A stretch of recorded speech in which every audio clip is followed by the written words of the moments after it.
Oh, excuse me. I could use your help with something. How do these look? Don't worry, you won't hurt my feelings. They are a little old school, huh?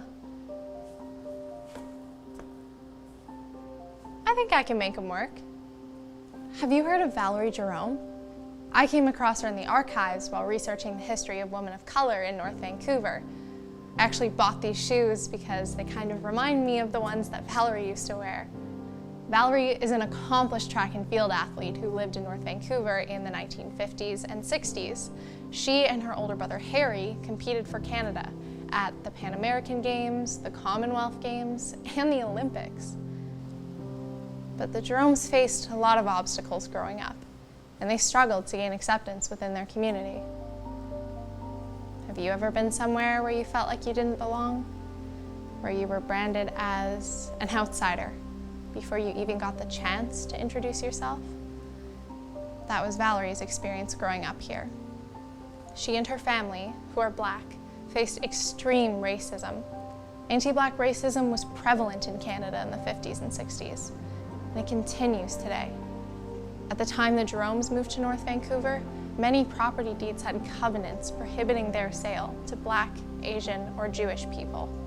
The federal government's Immigration Act of 1909 restricted the number of Black immigrants to a mere 100 per year. Discriminatory sentiments like these influenced some North Vancouverites, including the Jerome's neighbors and the principal at Valerie's elementary school. If you come along with Valerie, you'll see for yourself.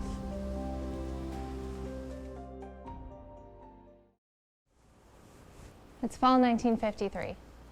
I'm 9 years old.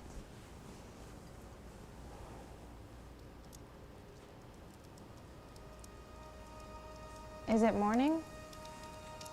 No, it's still dark. Something smells strange. It hurts to take deep breaths. I go into the hallway and turn on the light,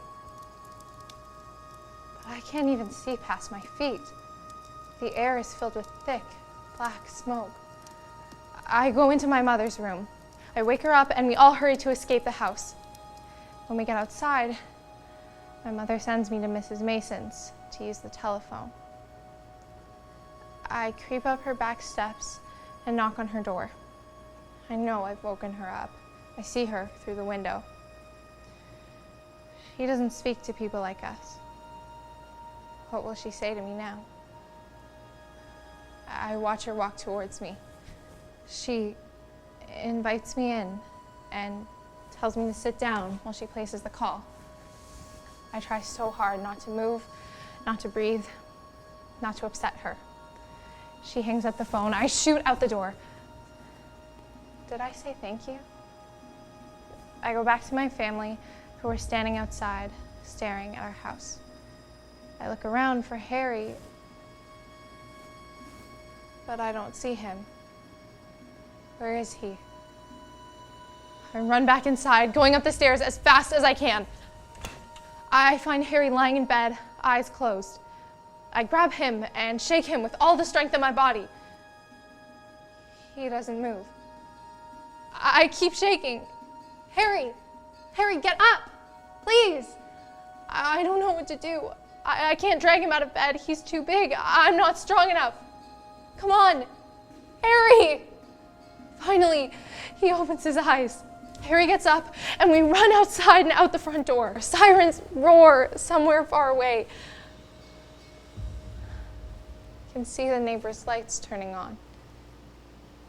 They open their blinds just a little, so they think we won't see them looking at us. And just stand there and watch. After the fire department arrives and puts out the fire, we realize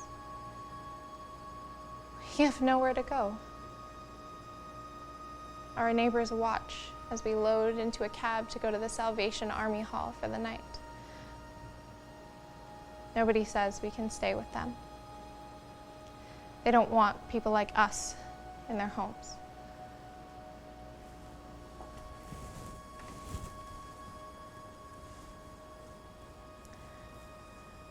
try to use the wooden chairs at the hall to make a bed, but I can't fall asleep. When I close my eyes, all I can see are the neighbors staring back at me. I don't like thinking about the fire.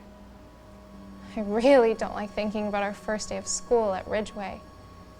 The other children threw rocks at us and we couldn't even get inside. Our father had to meet with the principal. He didn't tell me what the principal said, but I wonder if it was something like this.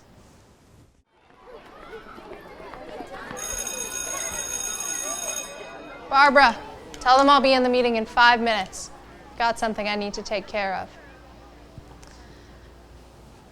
Now see here, but Mr. Jerome, I think we both can agree that the term stoning is a bit extreme.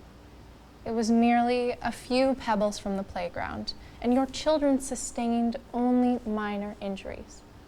Although the experience they describe is regrettable, there is no need for disciplinary action against the other students. I offer our students the same lessons and moral teachings that I provide for my own children at home, and I am confident in the values that are upheld at this school. Since you insist, I will speak to the students this morning and tell them to stop throwing rocks. However, anything beyond that falls outside of my realm of responsibility. These children are merely acting upon instinct. What fault is it of theirs if they're provoked by something strange and unfamiliar? It's as if you're walking through the forest and you see a bear, perhaps, and from that fear, you do something to protect yourself. They didn't really know what they were doing. You can see yourself out, Mr. Jerome.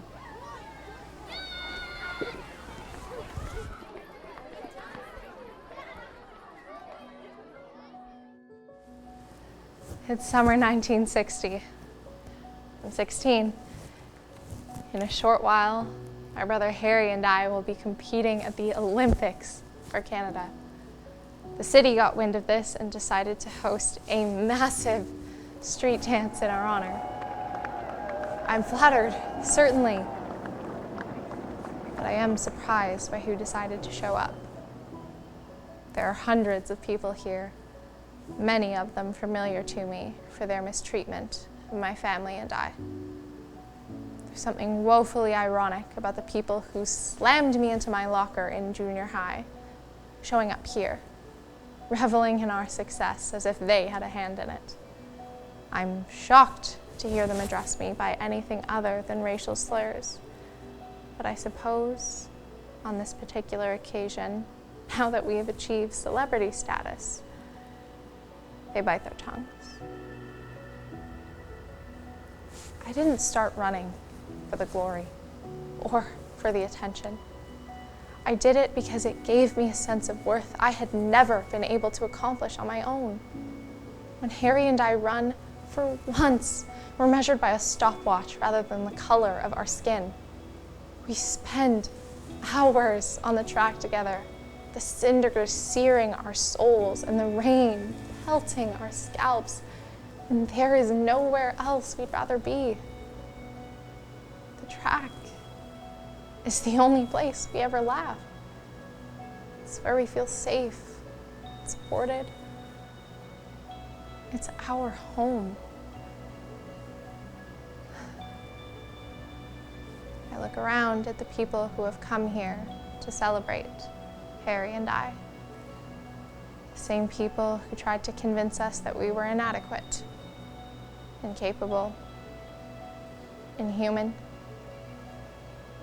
Why is it that they see value in us only because of our running? They refused to acknowledge our personhood until we started breaking records and winning medals. But what if we had lost? Do you have to win a race to earn your dignity?